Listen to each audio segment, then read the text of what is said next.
ગૌરીશંકર ગોવર્ધનરામ જોશી, જેનું ઉપનામ છે ધૂમકેતુ, અને ઝુમુ બિસ્તી પ્રકરણનો સાહિત્ય પ્રકાર છે બોધકથા.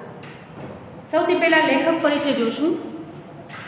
ગૌરીશંકર ગોવર્ધનરામ જોશી ધૂમકેતુ, એમનો જન્મ 12/12/1892 થયો છે અને એમનું મૃત્યુ છે એ 11/3/1965 થયું છે.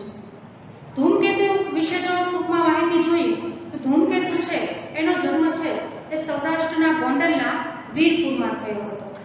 એટલે તો ધૂમકેતુનું આગળ કારકિર્દી વિશે જોઈએ, એમનું સાહિત્ય વિશે જોઈએ તો ધૂમકેતુ એ છે એ આમ તો કહેવાય કે ટૂંકી વાર્તાને ખૂબ કલાત્મક ઘાટ છે એ આપ્યો છે. આ સિવાય તો ટૂંકી વાર્તાના સ્વરૂપને વિકસાવનાર છે એ ધૂમકેતુ છે. એટલે ગુજરાતી સાહિત્યમાં કહેવાય કે એનું સ્થાન છે ચિરંજીવી છે ટૂંકી વાર્તાના ક્ષેત્રમાં, કેમ કે એમનું સ્થાન છે એ જલ્દી ભૂસાઈ શકે એવું તો છે જ નહીં.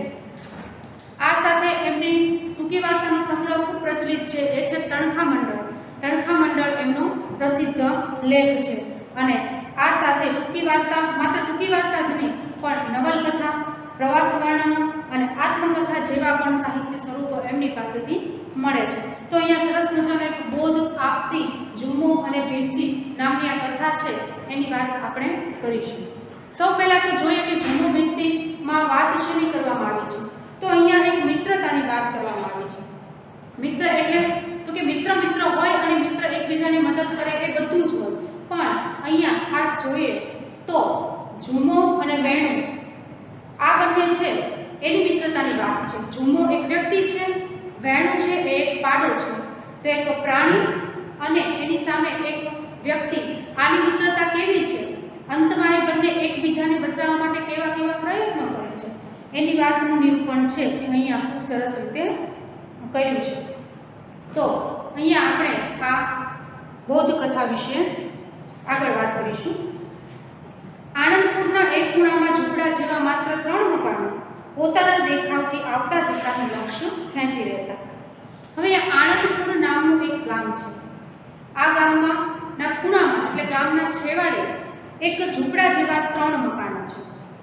આ મકાનો કેવા છે તો કે પોતાના દેખાવથી એ આવતા જતા લોકોનું લક્ષ્ય ખેંચે છે. લક્ષ્ય ખેંચવું એટલે ધ્યાન ખેંચવું. અહીંયા શબ્દાર્થ જોઈએ, લક્ષ્ય એટલે ધ્યાન. તો આવતા જતા દરેક લોકો છે એનું ધ્યાન એ ઝૂંપડા તરફ જાય છે, લોકોનું ધ્યાન જાય છે. જૂની ખખડધજ આંબલી 3 મકાનોને ઢાંકતી, ચારે તરફ ગટરની દુર્ગંધ છૂટતી અને ધૂળના ગોટા ઉડતા. જૂની ખખડધજ થયેલી આંબલી, આગળ એક આંબલીનું ઝાડ હશે, એ એકદમ જૂનું ઝાડ છે, એનાથી આ 3 ઝૂંપડા ઢકાય છે.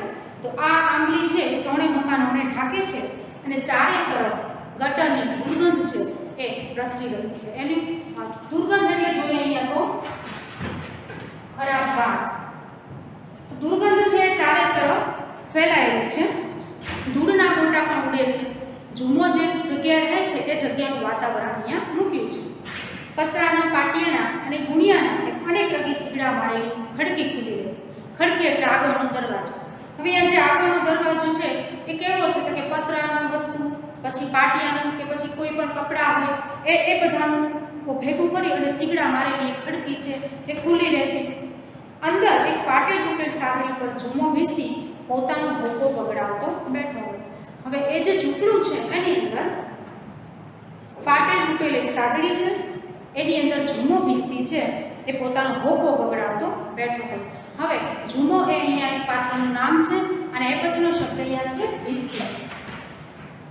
બિસ્તી શબ્દનો અર્થ છે મશકમાં પાણી ભરી લોકોને પહોંચાડનાર.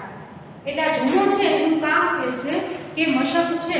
મશક એટલે શું એ પણ જોઈએ તો પાણી ભરવાનું ચામડાનું એક સાધન છે. એક સાધન છે જેમાં પાણી ભરવામાં આવે અને એ પાણી છે ચામડાનું સાધન છે એ લઈ અને ઝુમો છે મશકમાં પાણી ભરી અને લોકો સુધી પહોંચાડતો હોય છે. આ એનું રોજનું કામ હોય છે.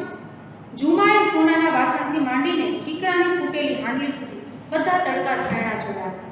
તડકા છાયડા જોવા તો એનો મતલબ છે સુખ દુઃખનો અનુભવ કરવો.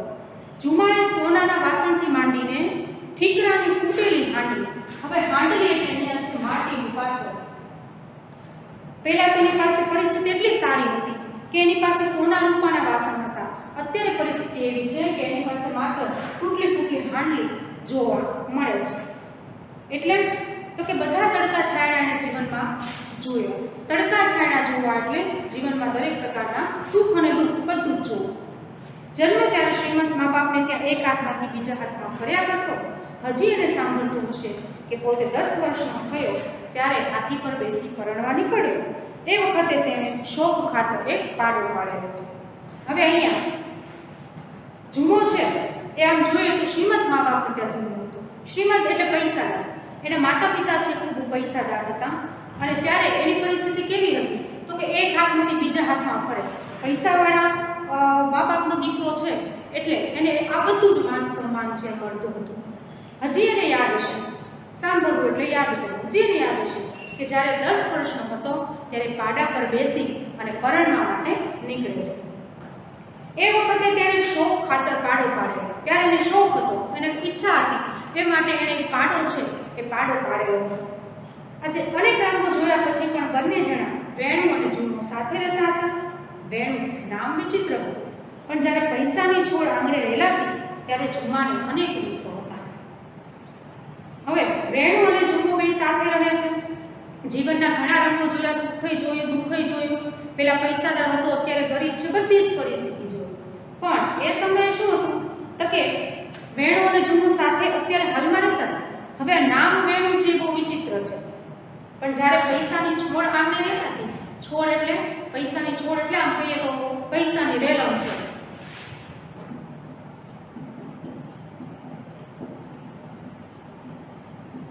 પૈસાની એટલી બધી એને રેલમ છે હતી, એટલી બધી પૈસા એની પાસે પૈસાની છોડ હતી. ત્યારે શું હતું તો કે ત્યારે છે એ જુમાને ઘણા બધા મિત્રો હતા કેમ કે ત્યારે એની પરિસ્થિતિ સારી હતી. તેમાંથી કોઈ સાહિત્ય રસિક હિન્દુ મિત્રે પાડાને આવું પૂર્ણ વેણુ જેવું નામ આપી દીધેલું. ત્યારે કોઈ સાહિત્ય પ્રેમી એવો એક કોઈ મિત્ર હશે ત્યારે પાડાને અહીંયા વેણુ એવું એક નામ આપી દે છે. પછી તો એ ચાલ્યું, બસ આ નામ છે પછી આગળ વેણુ નામે જ ચાલ્યા કર્યું. જુમો લક્ષાધિપતિ હતો. લક્ષાધિપતિ એટલે પૈસાદાર. શબ્દાર્થ છે લક્ષાધિપતિનો અર્થ છે પૈસાદાર. જુમો છે એ ખૂબ પૈસાવાળો હતો એ વખતે. અત્યારે ભિખારી બની ગયો. આજે એની પાસે કંઈ નથી, એની પાસે પહેલાં ઘણો બધો પૈસો હતો. વળી ચડ્યો, વળી પડ્યો, વળી પાછું સારું થયું, વળી શ્રીમંત થયો, વળી પાછી પરિસ્થિતિ ખરાબ થઈ તો વળી પાછો નીચો પડી ગયો. આજે છેવટે આ 3 તૂટેલા ઝૂંપડામાં બધો સામાન સચવાઈ રહેતો હતો. હવે અહીંયા 3 એના જે તૂટેલા ઝૂંપડા બતાવ્યા છે એમાં બધો એનો સામાન રહે ત્યાં એ રહેતો હતો. એક ઝૂંપડું છે એમાં એ વેણુને બાંધતો હતો. એ ઝૂંપડાને વચ્ચે એક બારણું હતું. એમાંથી સામે બીજા ઝૂંપડામાં જુમો બેઠો રહેતો હતો. શેઠ અને નોકર, અહીંયા શેઠ એટલે જુમો અને નોકર એટલે વેણુ. શેઠ અને નોકર જુમો અને વેણુ એકબીજાને જોઈને બેસી રહે. અને ત્રીજું જે ઝૂંપડું હતું એમાં ખાસ કરાતું હતું, ખાસ કરતા હતા એની અંદર. અનેક મિત્રો આવ્યા ગયા, મળ્યા ટળ્યા, માત્ર જુમો અને વેણુ બાળપણથી આજ સુધી અખંડ રહ્યા. ઘણા બધા મિત્રો જુમાના જીવનમાં આવ્યા, ઘણા બધા મિત્રો આવીને જતા રહ્યા. પરિસ્થિતિ ખરાબ થઈ તો લોકો જતા રહ્યા પણ માત્ર જુમો અને વેણુમાં બંનેની મિત્રતા એવી છે કે નાનપણથી આજ સુધી આ બંનેની મિત્રતા હજી સુધી અખંડ રહી છે, હજુ સુધી ટકી રહી છે. આજ હવે વેણુની પીઠ ઉપર મોટી મશક ભરી જુમો સવારના 5 વાગ્યામાં નીકળતો. વેણુની ઘંટડી ધીમે વાગતી હોય ને જુમો એકાદ ગઝલ કે ગીત લલકાર્યો જતો હોય. હવે આજની એની પરિસ્થિતિ કેવી છે તો કે વેણુ છે એની પીઠ ઉપર મશક ભરે, પાણી ભરવાનું એક ચામડાનું સાધન ભરે, મશક ભરે અને વેણુની પીઠ પર મૂકે અને સવારના 5 વાગે એ લોકો ત્યાં નીકળી પડે. ગળામાં વેણુની ઘંટડી હોય, ધીમે ધીમે વાગતી હોય અને જુમો છે એકાદ ગીત ગાતો હોય, એકાદ ગઝલ છે એ પણ લલકારતો હોય. બાણે બાણે પાણી ભરી દીધા પછી શેઠ અને નોકર બંને પાછા ફરતા. એનું રોજનું કામ હતું કે બાણે બાણે જ્યાં જ્યાં એના ઘરાક બાંધેલા હોય ત્યાં જઈને પોતાનું પાણીનું મશક છે એ પહોંચાડતા હતા અને ત્યાંથી પાછા ફરતા હતા. જુમાએ 1 પૈસાના ગાજર કે બહુ તો ટમેટા કે ભાજી ખરીદતો અને પથ ભરીને કદર જેને વેણુ પાછળથી ખાતો આવતો એ પાડા માટે લીધો. હવે અહીંયા જુમો છે એ 1 પૈસાનો પોતાની માટે ગાજર લે, બહુ તો ટમેટા લે અને થોડીક ભાજી લે પોતાના શાક માટે જ્યારે વેણુ માટે તો કે વેણુ માટે ગદબ લેતો. ગદબ એટલે અહીંયા છે રજકો. ઢોરને ખાવા માટેની એક પ્રકારની વનસ્પતિ જેને ગદબ કહેવામાં આવે છે. સામાન્ય અર્થમાં આપણે એને રજકો કહીએ છીએ. તો ગદબ છે એ વેણુ માટે બથ ભરીને લે છે અને રસ્તામાં વેણુ છે એ પાછળ ખાતો આવતો હોય છે. બસ આ એની હંમેશાની ખરીદી. આ જીવનને આટલું કામ એથી વધુ ક્યારેય કરવું નહીં. કોઈ વધુ કામ આપે તો લેવું નહીં ને ઘરાક હોય તેમાંથી ઘટે તો બીજાને ઘરાક થવા કહેવું નહીં. આ એનું રોજનું કામ. શું કામ હતું રોજનું? તો કે જે હમણાં કીધું કે ટમેટા લે, શાકભાજી લે, આ બધી વસ્તુ પોતાની માટે લે, ગાજર લે અને વેણુ માટે ગદબ ખરીદે છે. અને એનાથી વધારે કાંઈ લેવાનું નહીં. કોઈ બીજું કંઈ કામ આપે તો એ કામ કરવાનું નહીં. અને જો રોજના ઘરાક હોય એ ઘરાકમાંથી કોઈ ઓછું થાય તો બીજા કોઈને ઘરાક થવા માટે કહેવાનું નહીં. બપોરથી માંડી છેક સાંજ સુધી જુમો હોકો બગડાવે. હવે બપોર પછીના સમયગાળામાં સાંજ સુધી જુમો છે એ બેઠો બેઠો હોકો પીતો હોય છે અને તેના સંગીતમાં લીન થતો હોય. તેમ પેલો પાડો માખીને ઉગાડવા કાન પકડાવતો આંખ મીચીને ઊંઘતો હોય કે જાગતો સૂતો હોય.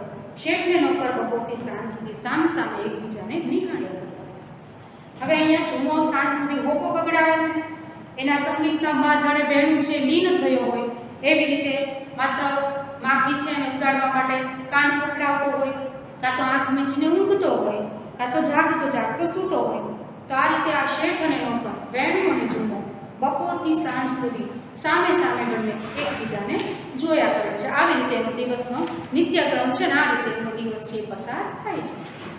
છેક સાંજે બંને મિત્રો ફરવા નીકળતા અને નદીના કાંઠા સુધી જઈ પાછા ફરતા. પાછા વખતે વખતે સવારે થોડું કામ ક્યારેક હોય તો સવારે પણ નીકળી જાય. બંને મિત્રો આ રીતે સાંજે ફરવા નીકળે. ત્યાર પછી તો કે નદીનો કાંઠો છે ત્યાં સુધી જાય, ત્યાંથી પાછા ફરે. અને જો કામ થોડું હોય તો એ સવારના સમયે જ ફરવા માટે નીકળી જતા, નહીંતર તો એ સાંજના સમયે ફરવા માટે જાય છે. એક દિવસ સવારે 5 વાગે આ પ્રમાણે ફરવા નીકળ્યા. જુમાનો વિચાર હતો કે પાડો થોડું ઘણું વધારે ચરે તો સારું, પણ વેણુને એમ લાગ્યું કે એમ બહાર ખાતા ફરવું એ ગૃહસ્થાના લક્ષણ નહીં. હવે એક દિવસ શું છે કે સવારના 5 વાગે બંને ફરવા નીકળ્યા છે, સવારનો સમય છે. તો જુમાને એવું વિચાર આવે છે કે આ પાડો છે થોડું ઘણું ચરી લે તો સારું રસ્તામાં. પણ વેણુને એવું લાગે છે કે ભાઈ આમ બહાર ખાતા ફરવું એ કંઈ ગૃહસ્થાના લક્ષણ નથી, એટલે કંઈ સભ્ય વાત ના લાગે, સારી વસ્તુ ના લાગે. તો જુમો એને ખવડાવવાનું કહે છે તો પાડો એને રણકીને જાણે ના પાડતો હોય એવું કરે છે કે ના હું નહીં ખાઉં, એવું સ્પષ્ટ સંભળાવતો એવું લાગે છે. અંતે જુમો થાક્યો, ચાલ ત્યારે ઘેર જઈને ખાજે, તમે પણ લાડ કરવાની ટેવ પડી છે. હવે જુમો થાકે છે, ચાલ ત્યારે કોઈ વાંધો નહીં, અત્યારે ન ખાવું હોય તો ઘરે જઈને ખાજે, તને પણ જાણે લાડ કરવાની ટેવ પડી ગઈ હોય એવું લાગે છે. વિજય થયો હોય એમ પાડો આનંદમાં ઉઠ્યો. હવે વેણુ જાણે બહુ મોટું જાણે જીત પ્રાપ્ત કરી હોય, બહુ વિજય પ્રાપ્ત કર્યું એવી રીતે એ આનંદમાં આવી જાય છે. પોતાના પૂંછડાને બરાડા પર પછાડે છે અને જુમાની સામે કાન પકડાવે છે અને જાણે રડંગ કરતો ત્યાંથી ચાલ્યો જાય છે. તો અહીંયા વેણુ છે એનો જીતનો આનંદ, જાણે મોટી જીત મળી છે અને જીતનો આનંદ છે એ અહીંયા દેખાય છે. અને જીતમાં ને જીતમાં, આનંદમાં ને આનંદમાં એ થોડું દોડે છે. જોજો હવે પાછું વાળું કે દોડવાનું છે, જુમાએ મોટેથી ઠપકાથી બૂમ પાડી. પણ તે પહેલાં વેણુ તે રસ્તે ચડી ગયો હતો. રસ્તામાં આડે રેલવેની સડક હતી. જરાક ઉતાવળે ચાલતા પાડાનો પગ રેલના 2 પાટા વચ્ચે આવી ગયો. પગ કાઢવા તેણે પ્રયત્ન કર્યો પણ ફોગટ. હવે શું થયું? તો આનંદમાં ને આનંદમાં પાડો છે એ દોડ્યો જાય છે. જુમો બોલે છે કે જો હવે પાછું વળવાનું કે આટલું બધું દોડવાનું છે, ઠપકો આપે છે. પણ એ પહેલાં જ વેણુ છે આગળ રસ્તા પર ચડી જાય છે, દોડ એની ચાલુ છે. હવે ત્યાં રસ્તામાં એક રેલવેની સડક છે. ત્યાં જરાક ઉતાવળે વેણુ ચાલે છે તો ચાલતા ચાલતા એનો પગ છે એ રેલના પાટાની વચ્ચે આવી જાય છે. હવે પગ અંદર ફસાઈ જવાથી એ પ્રયત્ન કરે છે કે એ જલ્દી એનો પગ છે એ કઈ રીતે એમાંથી બહાર કાઢે, પણ ફોગટ એટલે વ્યર્થ, નકામું. એ ખૂબ જ પ્રયત્ન કરે છે પોતાનો પગ કાઢવા, પણ એની બધી જ મહેનત છે એ અહીંયા નકામી છે.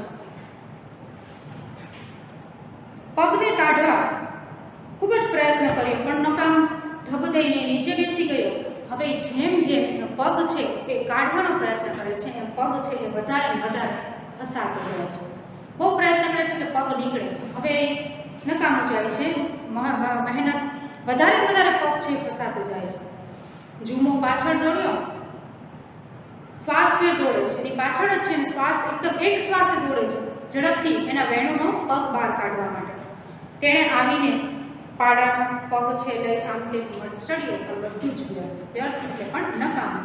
જુમો એક શ્વાસે દોડીને આવે છે, દોડે છે, વેણુનો પગ કાઢવાનો પ્રયત્ન કરે છે પણ એની બધી જ મહેનત છે અહીંયા વ્યર્થ જાય છે, નકામી જાય છે. આછું અંધારું ને આછું ઉજાસ હતું. થોડે દૂર સિગ્નલનો હાથો નમેલો દેખાતો હતો. જુમાના પેટમાં ઘાસકો પડ્યો, ગાડી આવશે તો. હવે અંધારું, થોડુંક અંધારું છે, થોડોક ઉજાસ એટલે કે અજવાળું છે. એટલે અહીંયા વહેલી સવારનો સમય છે. થોડુંક અંધારું છે, થોડુંક ઉજાસ છે એટલે અજવાળું છે.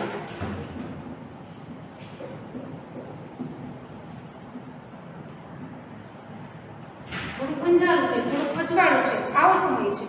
એટલે દૂર જોવે છે તો સિગ્નલ દેખાય છે અને સિગ્નલનો હાથો નમેલો દેખાય છે. એટલે તો જુમાના પેટમાં ધ્રાસકો પડે છે, બીક લાગી જાય છે કે ગાડી આવશે તો વેણુનો પગ તો ફસાયેલો છે.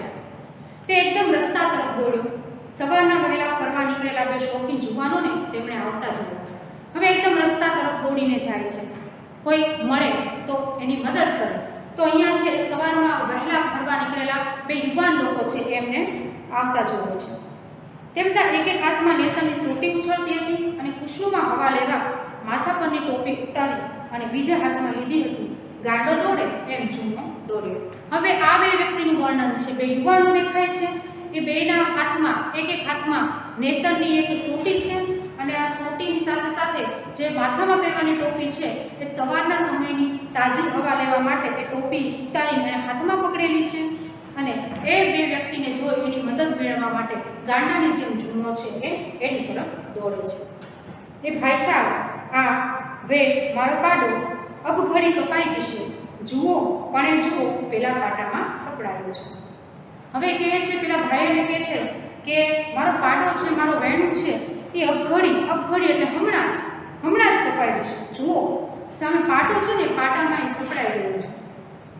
બંને જણાએ જુમાને દેખાડી ત્યાં જોયું. કંઈક કાળું તડફડતું લાગ્યું. જુમો બતાવે છે ત્યાં બે વ્યક્તિ જોવે છે કે હા દૂર કાંઈક છે એટલે કોઈ કાળો છે એ તડફડિયા મારતું હોય એવું દેખાય છે. શું છે? મારો વેણું પાડો. પેલા વ્યક્તિ પૂછે છે કે શું છે ત્યાં? એટલે જુમો કહે છે કે મારો પાડો વેણું છે. ઓહો, જા ફાટકવાળા પાસે દોડ, જા ફટાફટ જા ફાટકવાળા પાસે દોડ અને એની પાસે જઈને મદદ માંગ. તમે મા બાપ ટેકો દો તો પગ નીકળી જાય, જીવ બચે. હવે અહીંયા જુમો આ બે યુવાનો પાસે મદદ માંગે છે કે તમે ટેકો આપો તો અત્યારે છે એ આ પગ છે એમાંથી નીકળી જાય અને એનો જીવ છે બચી જાય. અમે તું દોડ ફાટકવાળાને કહે. એમ કહીને બંને જણા તો ચાલતા થઈ ગયા. જુમો ફાટકવાળા તરફ દોડ્યો પણ ઘરમાંથી આવતા ઘંટીના અવાજ સિવાય કોઈ ફરક તો લાગ્યું નહીં. હવે પહેલાં કહે છે કે અમે મદદ કરીશું, તું ઝડપથી જા અને ફાટકવાળા પાસે જઈને મદદ માંગ. હવે ફાટકવાળા તરફ છે એ જુમો દોડીને જાય છે. બંને જણા તો પહેલાં જતા રહે છે. જુમો ફાટકવાળા તરફ દોડીને જાય છે પણ ઘરમાંથી જે ઘંટીનો અવાજ આવે છે એ ઘંટીનો અવાજ સિવાય બીજું કોઈ માણસ ફરકતું લાગતું નથી. માત્ર ઘંટીનો જ અવાજ આવે છે.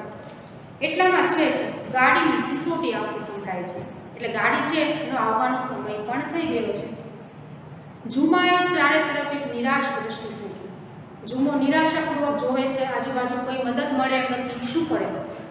પણ માણસનું કોઈ છૈયું સરીકું જણાયું નહીં. ચારે તરફ એક દ્રષ્ટિ નિરાશાની ફેંકે છે કે કોઈ મદદ માટે મળી જાય પણ ચારે તરફ કોઈ જ મળતું નથી.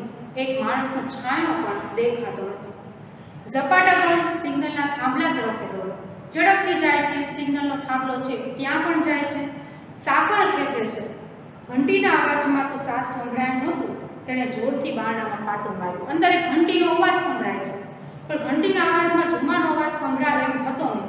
એટલા માટે એ શું કરે છે તો કે જોરથી દરવાજાને પાટું મારે છે. અંદરથી અવાજ આવે છે. એ કોણ? અંદરથી કોઈ બોલે છે એટલે ઝુમો કહે છે કે ચાલો ભાઈ બહેન સિગ્નલ ફેરવો, મારું જનાવર કચરાઈ જશે. ઝડપથી તમારું સિગ્નલ છે ફેરવો, મારું આ જે જનાવર છે એ જનાવરનો પગ ફસાયો છે, કચરાઈ જશે, મરી જશે. ઘેર કોઈ ભાઈ માણસ નથી. બસ આટલા બેદરકાર જવાબની સાથે ઘંટડી ફરીથી ગાજવા લાગી. અંદરથી કોઈ જવાબ આપે છે કે ઘરમાં કોઈ ભાઈ માણસ નથી, ઘરમાં કોઈ પુરુષ નથી. તો બસ આટલો એક બેદરકાર જવાબ મળી જાય છે અને આની સાથે ઘંટીનો અવાજ ફરી ચાલુ થઈ જાય છે. દોડો દોડો, મારું જનાવર કપાય છે. અહીંયા ઝુમો છે એ ઝડપથી ગભરાયેલા અવાજમાં કહે છે કે મારું જનાવર છે એ કપાઈ જાય છે, કોઈ મારી મદદ કરો. ઝુમાએ હતું એટલું બળ કરીને ચીસ પાડી, પણ એના કર્કશ પડઘા સિવાય શાંતિ જેવી હતી તેવી જ. જેટલું બળ હતું, જેટલી તાકાત હતી એ તાકાત લગાવી અને ઝુમો ચીસ પાડે છે, પણ અહીંયા એનો માત્ર કર્કશ અવાજ સિવાય બસ શાંતિ જેવી હતી એવી જ રહી. બીજું કંઈ અવાજ સામેથી કોઈ પ્રકારનો આવતો નથી. માત્ર ને માત્ર ગાડી આવવાનો સમય છે. ઝુમાએ આકાશ તરફ જોયું. છેલ્લો તારો આથમતો હતો. તેણે પોતાની લાકડી ફેંકી દીધી. ધુમ્મસ પથરાતું હતું. ગાડીનો અવાજ તદ્દન નજીક આવતો હતો. તેણે પોતાની લાકડી ફેંકી. હવે અજવાળું વધવાને બદલે શું થાય છે તો કે ધુમ્મસ પથરાય છે. આકાશમાં જોવે છે તે છેલ્લો તારો આથમેલો છે.